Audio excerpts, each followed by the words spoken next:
Assalamualaikum warahmatullahi wabarakatuh. Apa kabarnya sahabatku dimanapun Anda berada? Mudah-mudahan sehat selalu tentunya ya. Amin, Allahumma amin. Khusus kepada semua klien yang bertemu saya, yang sering ketemu saya, mudah-mudahan masalahnya segera selesai.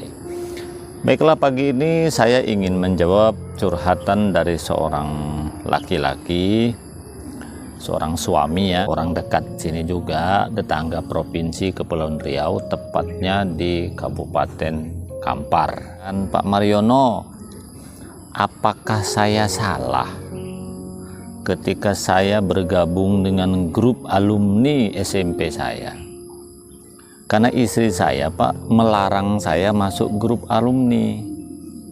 Katanya takut saya ini terjadi sesuatu kalau masuk grup alumni. Mungkin yang dimaksud istri saya, Pak, memang di situ ada mantan saya. Tapi saya kan nggak ngapa-ngapain, Pak. Saya juga nggak pernah chat pribadi dia. Tapi istri saya ngotot, Pak, nggak boleh saya ini bergabung dengan grup alumni SMP saya.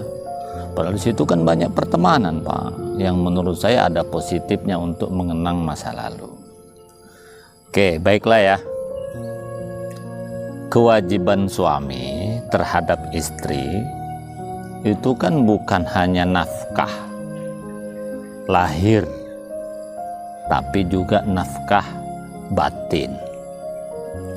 Nafkah lahir jelas, makan, minum, rumah, kebutuhan-kebutuhan aksesoris kehidupan lainnya. Nafkah batin itu mulai dari maaf, hubungan seks, juga bisa bermakna nasihat, tausiah, itu juga nafkah batin. Jangan lupa, nafkah batin ini adalah kasih sayang, rasa istri itu bagaimana caranya nyaman.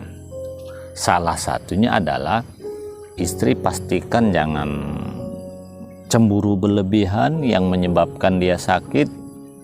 Lalu kalau kira-kira suami itu bergabung dengan grup alumni SMP atau alumni apapun, ya istri tidak nyaman, maka tugas suami menyamankan, karena kewajiban kita.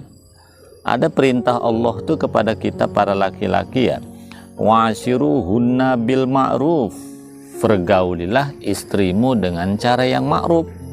Ma'ruf di sini artinya bijaksana, artinya baik, sesuai dengan keadaan.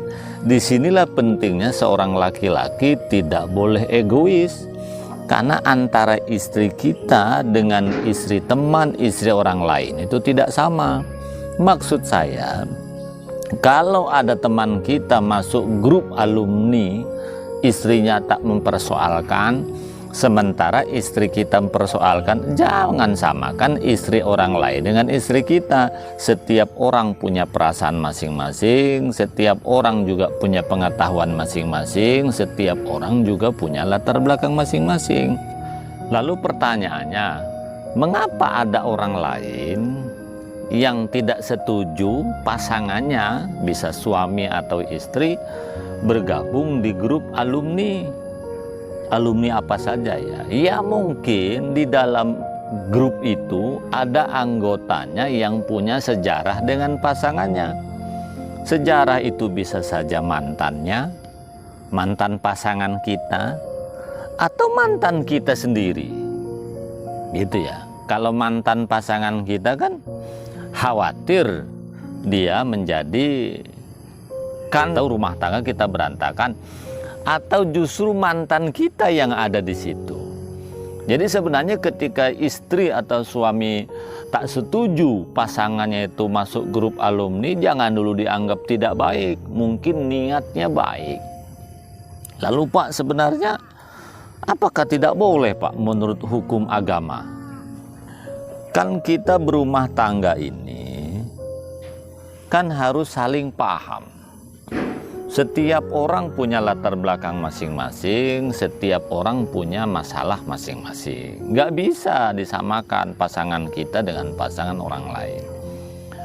Boleh suami atau istri masuk grup alumni alumni apa saja, dengan syarat pasangan kita tidak mempersoalkan. Kenapa? Karena kita wajib memberikan kenyamanan kepada pasangan kita. Suami istri kan bukan hanya sekedar wajib memberikan nafkah, bukan wajib membuatkan makan, minum, menyiapkan air minum, kopi setiap pagi, tapi juga wajib memberikan kenyamanan. Salah satu kenyamanan itu mungkin dengan kata-kata, bermedia sosial, termasuk salah satunya mana grup WA atau grup apapun yang kira-kira pasangan kita tidak setuju, ya jangan masuk. Walaupun kita mengatakan, saya Pak, walaupun masuk grup alumni itu Pak, saya tak akan ngapa-ngapain, saya tetap lurus-lurus saja Pak.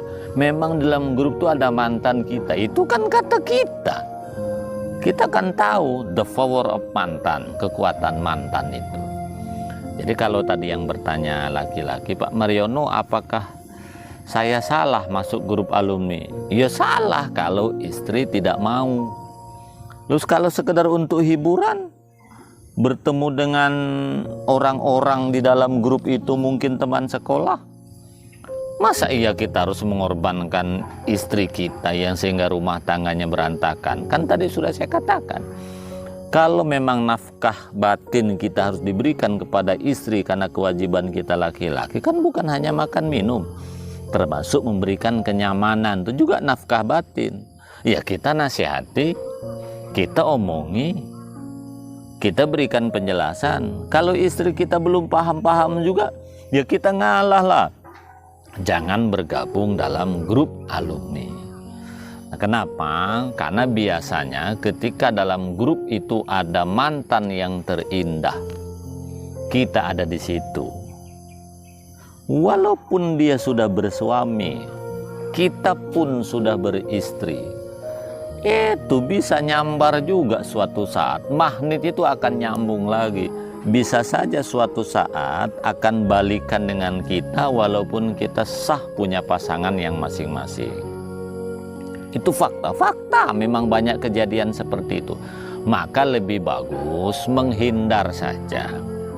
Karena mantan ini memang sesuatu yang unik ya. Apalagi kita udah sama-sama tua, sudah sama-sama 60 tahun. Tapi kadang-kadang masih ingat terus. Nah, boleh saja kalau kita mau gabung dengan grup alumni selama 2. Yang pertama, pasangan kita tidak mempersoalkan. Yang kedua, kita pun tidak menggoda mantan kita. Ingat, satu, mantan kita itu sudah punya pasangan. Masa kita goda juga? Nanti ngomong di chat dulu, di grup, habis itu kan japri, itu kan berbahaya. Oke, mantan kita ini sudah tidak ada pasangan, janda atau belum nikah misalnya. Loh kan kita sudah berpasangan. Tapi kalau memang kita laki-laki ingin menjadikan dia istri kedua, ya kita harus bilang dulu dengan istri, atau dia suruh kenalan dulu dengan istri. Intinya kalau harus mau dipoligami, tetap pamitan dulu kepada istri kita dan nikahlah poligami resmi. Jangan nikah siri. Kata kuncinya sederhana, jangan ikut grup alumni kalau pasangan kita tidak menghendaki. Kenapa? Karena nanti dikhawatirkan masalah rumah tangga akan semakin rumit dan semakin flik.